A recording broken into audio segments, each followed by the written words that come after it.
everybody, how you doing? Welcome to American Defender. Just a real quick little video today. I want to talk about these.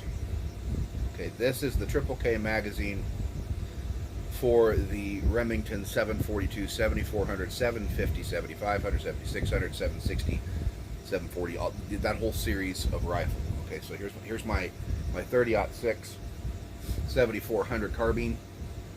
And it came with this 10-round Triple K mag, and you can get these on eBay, like a 3-pack of them for 52 bucks. Okay, and a lot of people see these and they go, "Wow, you know, that is awesome," and they fit in. All right, they go right in, but they're known to not be a very good mag. They have feeding problems. All right, so I'm new to these magazines, because this particular rifle, when I bought it here recently, it came with this mag. It didn't come with a factory mag. So I'm kind of stuck with this thing until I can find a factory mag. And so I decided, you know what, let's take it out, let's shoot it, you know, the first time out. I put a box of some Cellar and Below and through it, or Bellier, or however you want to say, Cellar and Bellet. The gun itself worked fine. All right, it worked fantastically. I bought it out of a bargain bin, all right, and got it working. But the magazine, on the other hand, kind of sucked. Okay, complete trash the way it sits right now. My big problem that I was having with this is that whenever the bolt would come forward, it wouldn't pick up a round out of this. It would just right over the top of it. And the reason why it was doing that is because these magazines have a tendency to not sit correctly in the mag well. So what you have here, so they go right in. They look really good in there too. It kind of makes this thing look like a BAR a little bit. But what you got here is a magazine that has way too much rock. Okay, your magazine shouldn't wobble and rock like that. You can see all, and I got the bolt closed right now, but there's a lot of rock right there. Okay, it's good on the radio, but it ain't in your mag well. Okay, and then if we pull this back, you'll see it actually increases a little bit. All right, what this, and you see we've got the up and down motion too. Okay, why is it doing all of this? And how does this affect it? Well, one, it makes the magazine sit too low in the mag well to where the bolt can't strip a round out of it. Number two, what it does is, when in the very rare occasion that it does pick up a round, it makes the bullet nose down. Okay. So while I was shooting this, it didn't take me very long, but I instantly, you guys know how my mind works if you've watched for any amount of time, I started to want to try to figure out, okay, what's going on here? Because if I could get one of these magazines, or figure out how to get one of these magazines to run right, this would be a huge advantage for these guns, and it's a good resource out there. So I got looking at it, playing around with it, and I actually got it to feed. I got it to start feeding. But I had to physically manipulate it to get it to do it. So what I discovered was this. The problem with these magazines is not the spring, it's not the follower, it's the body is what it is. And it's namely right here in the front of the body. If you look if you look on your factory mag, you'll notice that right around here you've got a big old dimple sticking out of there, and that's kind of locks in on the inside of your receiver there. There's a little circular area there, and that kind of gets in there and just kind of catches on that. Okay, if you look on the Triple K mags, where's the damn dimple? You see a dimple sticking out anywhere on that? Now if I turn it like this, you can see it. It's right there. It's triangular, for one. It's a triangular dimple instead of a rectangular dimple. I don't know if you guys can kind of see it, but it's just barely there. You can kind of see it. It's just barely dimpled. it almost feels flush, and you can see the wipe mark. If I can get the light on here, there, you can kind of see it now. You can kind of see the wipe mark right there. That's the problem right there. So whenever the bolt's coming over this to pull the round off, this isn't catching on the inside of the gun where it needs to catch. So that's allowing it to tilt down, thus making your round nose down. All right, it's caught back here just fine. So it's using this as a pivot point. Okay, so what we need to do is we need to expand that divot. All right, that catch point, we need to expand it about a 64th of an inch. All right, which is it isn't a lot, but at the same point in time, you know, unless you know what you're doing, it can be a pain in the butt. All right, so it's going to be a simple fix. Let's go on out to the mill, and I'm going to show you how to fix this. We're going to attempt it at least. We're going to take the magazine apart. These come apart like a 1911 mag, where you have to depress the follower down to a certain point. You have a hole right there, and then you have to shove a nail or a pick or something through it to capture the spring, and then the follower comes out, and then you can pop the spring out. Okay, pretty simple. So let's run out to the mill real quick. I'm going to bring my punches and a good hammer, and I'm going to show you how to make these magazines work. All right, hang tight. All right, guys, so we're out here at the mill. I'm kind of limited on space here to get my tripod up onto the table of the mill, but we got the magazine right here. All right, I got an 1/8 inch punch and a 1/16 inch punch, and I've taken the spring and the follower out. To do that, all I simply did is use a 1/16 inch punch, compressed everything inside, ran it through this hole. Then I tilted the follower sideways and brought it kind of up and out. So it's not real difficult. All right, so what we want to do, though, I don't know how well you guys are able to see this. Let me see if I can see if we got any light here. What we want to do is on this face right here where this nub is supposed to be, we just want to push it out more. All right, and so that's what we're going to do. I need to grab my hammer here.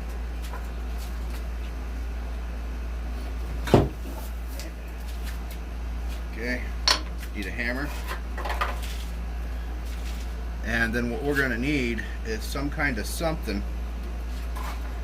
And I'm just going to use, you know, everyday tools for this.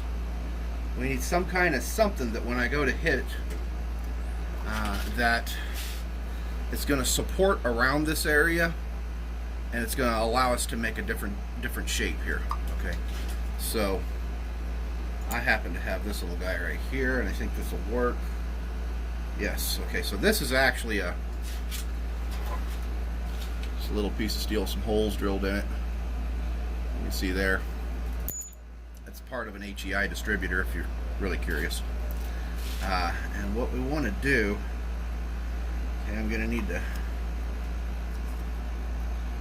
kind of sit that up on like that. All right. And what I'm going to do is I'm going to take this 1/8 inch punch, and we're just going to tap it. Now I hope the camera doesn't fly off of the table here, but okay, we're right on there. We're just going to give it a little tap here, just a couple, just like that. All right, and there we go. All right, there it is. See we got the dimple in there now. Now if something happens, you did it too much, which we might have here, we can always come back and flatten it. Okay, I'll show you how to do that if we need to. Don't hit it too many times, because you don't want to punch through that. Let me go ahead. I got the rifle here.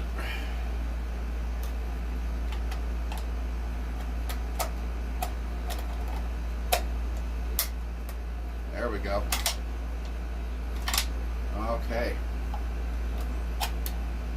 It still fits.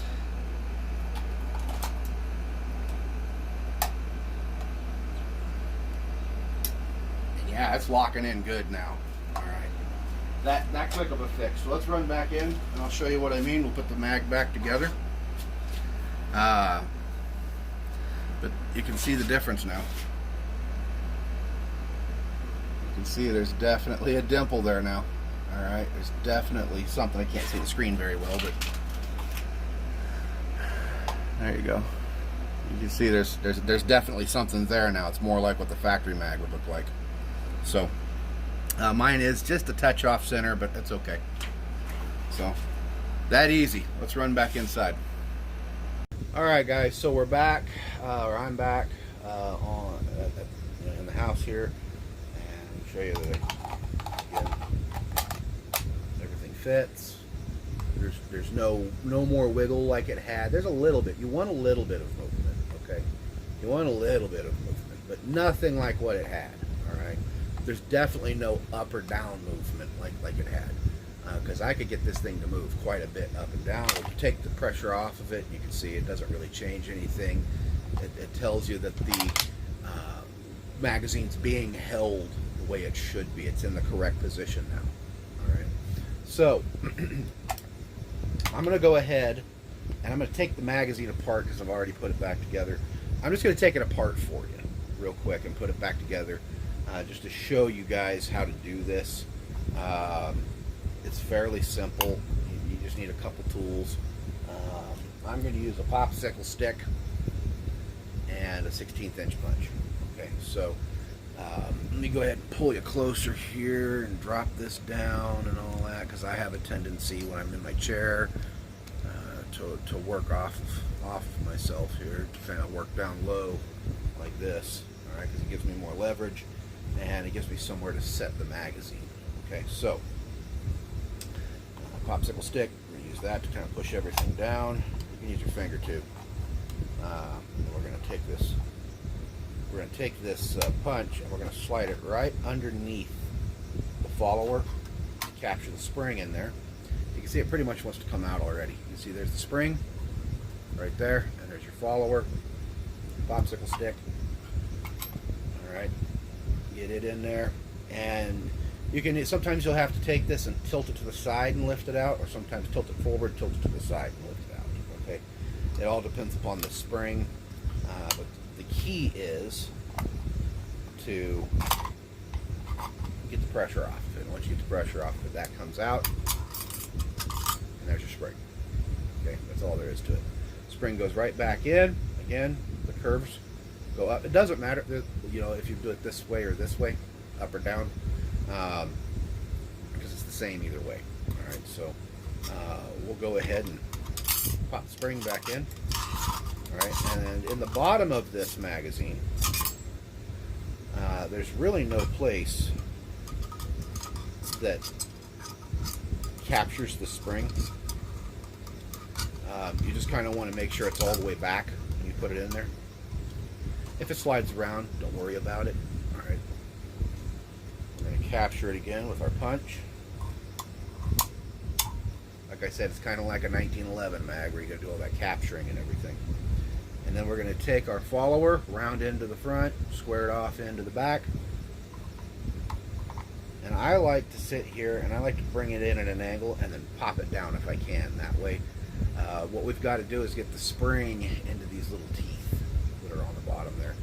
And it sounds complex, but it's really not that hard. What I'm going to do is I'm going to catch the back of the spring kind of with the follower like that. And I'm going to try to, at least. This is something different, okay? And kind of get that in there and flip it sideways, pop it in, pull the thing out, and that's all there is to it. All right, that's how you put it back together. Watch the front of your follower there, because it'll catch sometimes. All right, we're going to make sure that we're caught on that spring on the rear. Sometimes you have to slide this back and forth. There we go. Heard that clip. All right, that's the spring going into where it needs to go.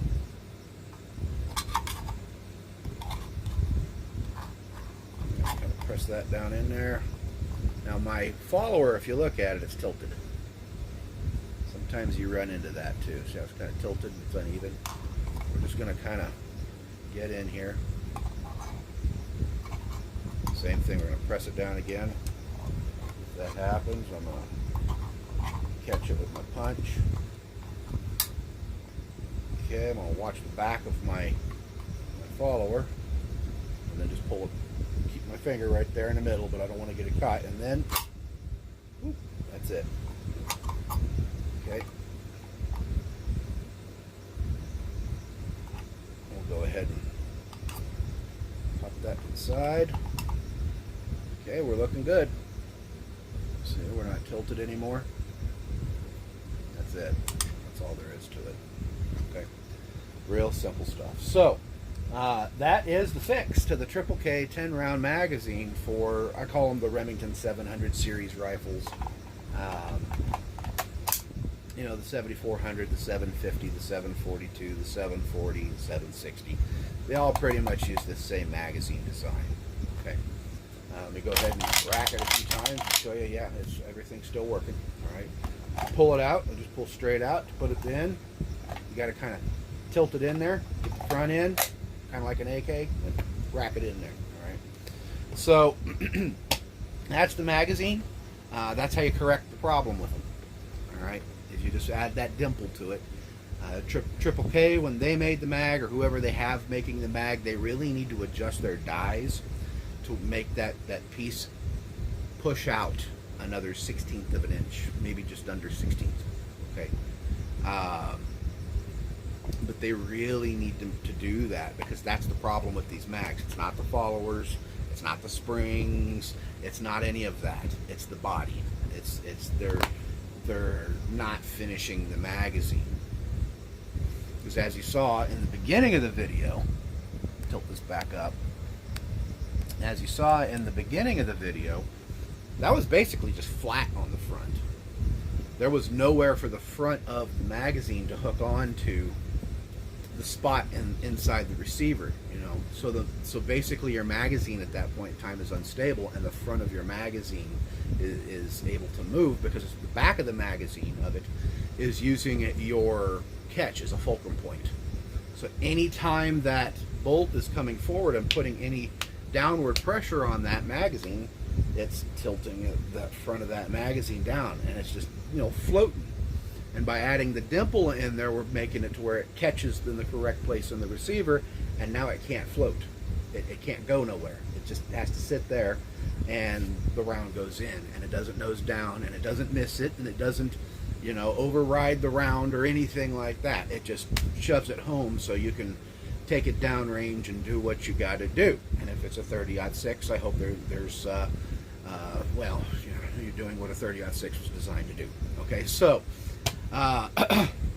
speaking of 30-06, there is a little bit of information that I'm going to add to on the end of this in regards to the 742. Now, I did a video a while back called Proper Lubrication of the Remington 742, and it blew up, and a lot of you guys were like, oh, hey, grease, yeah, that's awesome. And I appreciate all the attention and views and things that video got. Thank you. All right, I'm here to help you. All right, that's my whole goal with this channel. I'm not here to make money. I'm not here to gain sponsorships. I'm here to help people and share my knowledge with the world. The 742, a lot of people out there have a lot of different theories on why the chatter marks show up on the 742. The 7400 doesn't really see them. This one has no chatter marks on it whatsoever. The inside of this particular 7400 is pristine. It looks like it did the day that it left the store when it left in 1989. Because that's when this gun was made. The 742, for you 742 owners out there, was made from 1960 to 1980. Well, what was the predominant gun in 1960 that was chambered in 30-06? What was it? It was the Mosin, or excuse me, it wasn't the Mosin Nagant. It was the M1 Garand, is what it was. I don't know where the hell the Mosin Nagant thing came from. It surely was not the Mosin Nagant. It was the M1 Garand. And 30-06 at that point in time was loaded differently. It was loaded lighter. When the M1 Garand was introduced, it was loaded lighter. It wasn't until late 60s, early 70s when they started to really ramp up 30-06's pressures and discovered, hey, wait a minute, we've been babying this caliber. It can handle a hell of a lot more oomph. And because of them, I'll say using a reduced load, which at the time they didn't believe it was a reduced load because it was the standard, all right? But in 2023 standards, the 1960 or 65 or even 1970 30-06, the 30-06 that the M1 Garand used, that ammunition, today's standards would be a reduced load.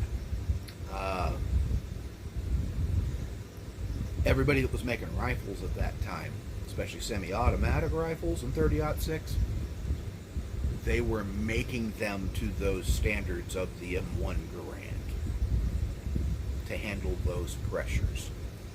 That's what they were doing. And I've researched this a lot. And that's what I found out. When Remington made the 742, they made it to handle M1 pressure ammo, not modern ammo.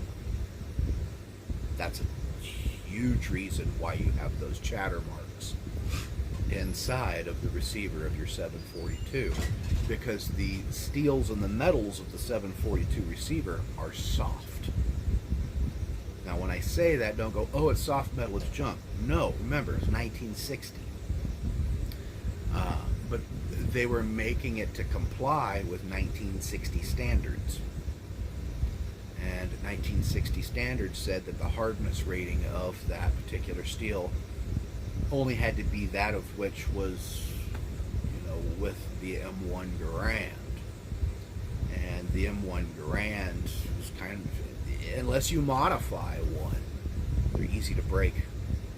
Especially with modern ammo, you can bend that op rod lickety split, which is a single shot of modern ammo, if you don't have the right gas piston installed. Okay, the metals were softer. That's why in 1980 they stopped making the 742 and started making the 7400, because the 742 was pretty much obsolete at that point in time, and it really wasn't safe to use with even Remington's modern ammunition. They wanted to be able to keep their ammunition, competitive with everybody else and on the same level. So they had to redesign their flagship semi-auto 30-06 to be able to handle that. And the ammunition that you're going to find today, that you're going to shoot out of your 742, is the hot stuff. So if you're shooting hotter ammo, yeah, receiver damage will occur.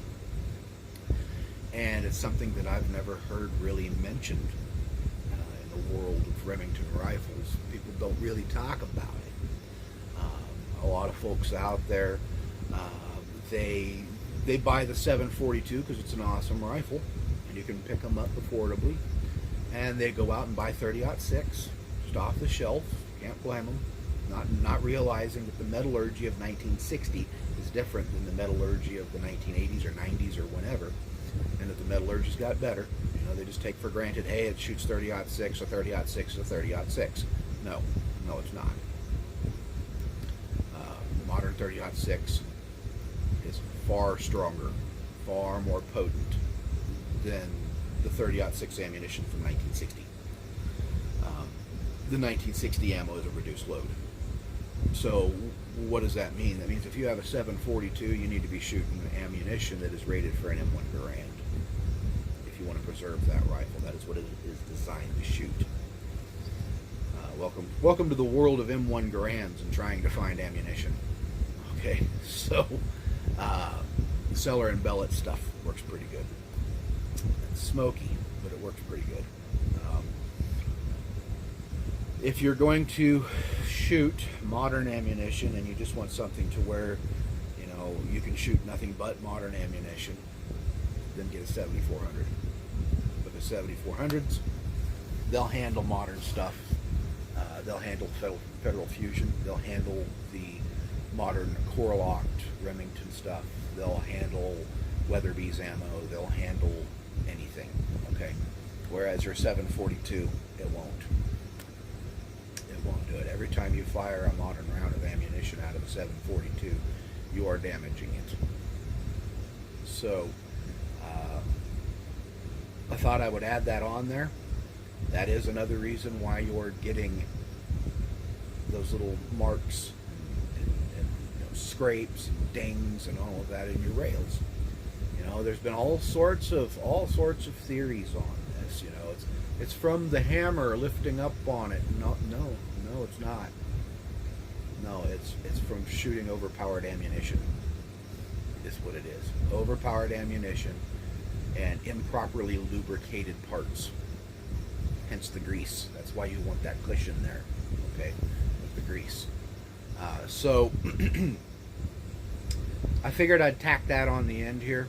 Hopefully you guys enjoyed this video and the new intro. With that, I'm out of here. Thank you for watching. Remember to take a kid fishing, take a kid shooting. God bless the United States of America, the longest living constitutional republic in history. We are not a democracy. God bless you. I will see you on the flip. Bye now.